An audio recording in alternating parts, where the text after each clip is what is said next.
Well, when I grew up, my father was a minister.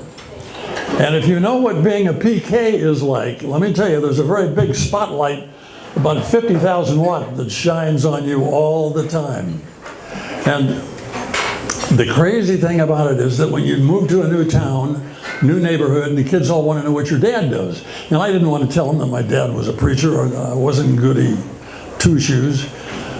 So I'd tell them that my dad sold fire insurance.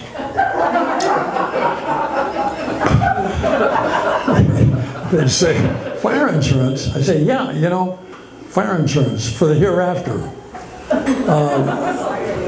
And for people who want to sit, we just ask whether they want to sit in the smoking or the non-smoking section for our fire insurance policies. What I love to do is every week when my dad would go speak at another church group and give another lecture, I'd go with him, and at the end of the first lecture he'd usually say something like this. Now if you'd like to prepare for next week's lecture, go to the New Testament. I'll be preaching on Mark chapter 17.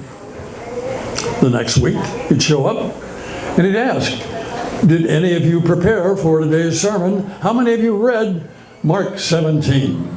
And you have hands coming up all over the place.